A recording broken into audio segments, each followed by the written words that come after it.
മൂന്നാർ തലയാർ എസ്റ്റേറ്റിലെ പാമ്പൻമല ഡിവിഷനിലെ കുടുംബങ്ങളുടെ ഏറെ നാളായുള്ള ആവശ്യമാണ് പാമ്പാറിന് കുറുകെ പുതിയ പാലം നിർമ്മിക്കണമെന്നത്. ബ്രിട്ടീഷ് അധിനിവേശകാലത്ത് നിർമ്മിച്ച പാലമാണിപ്പോഴും ആളുകൾ യാത്രയ്ക്കായി ഉപയോഗിച്ചു വരുന്നത്.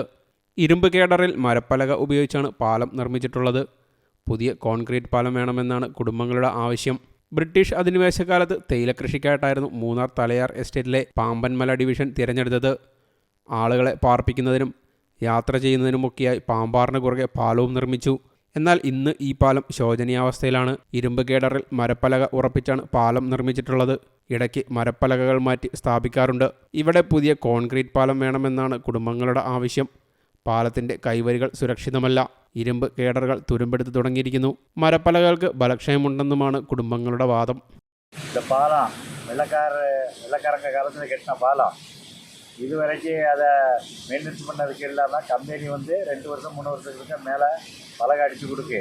ஆனால் கவர்மெண்ட்டு உச்சவசமாக நான் இந்த பாலத்தை கெட்டதுக்கு பல 20-25 வருஷமாக நான் முயற்சி எடுத்துருக்கேன். யாருமே அதை செய்து மாட்டேங்காங்க. ஒரு காங்கிரீட் பாலம் கட்டினா இது நல்லாயிருக்கும்.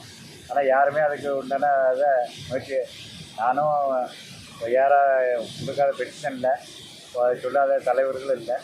ஆனால் சரிப்பாங்க. அதுக்கு உண்டான இதை யாரும் அதுக்குள்ளே எடுக்கிறது இல்லை. இந்த பாலத்தை காங்கிரீட் பாலமாக கட்டினா இந்த இடம் டூரிஸ்ட்டுக்கு வர்றதுக்கு நல்லதாக இருக்கும். டூரிஸ்ட்டுக்கு அடிக்கடி வராங்க, நல்ல டூரிஸ்ட்டுக்கு வருது. ஆனால் இந்த பாலத்தை கிட்டேன்னா இன்னும் ഡെവലപ്പ് ആകും. 300ഓളം കുടുംബങ്ങൾ ഈ പാലത്തിലൂടെയാണ് യാത്ര ചെയ്യുന്നത്. പാലത്തിന് കീഴ്ഭാഗത്ത് വലിയ കയമാണ്. താഴേക്ക് പതിച്ചാൽ വലിയ അപകടം സംഭവിക്കും. മഴക്കാലത്ത് പുഴയിൽ കുത്തൊഴുക്കാണ്. മഴക്കാലത്ത് മരപ്പലകയുടെ മുകളിലൂടെയുള്ള ആളുകളുടെ യാത്ര ഭയപ്പോടെയാണ്. നിവേദനങ്ങൾ നിരവധി സമർപ്പിച്ചിട്ടും പുതിയ പാലം യാഥാർത്ഥ്യമായിട്ടില്ലെന്നാണ് പരാതി. മരപ്പലകകൾ ദ്രവിക്കുമ്പോൾ മാറ്റിസ്ഥാപിക്കുകയാണ് പതിവ്. പകരം പുതിയ പാലം യാഥാർത്ഥ്യമാക്കണമെന്ന ആവശ്യമുയരുന്നു. News desk you talk.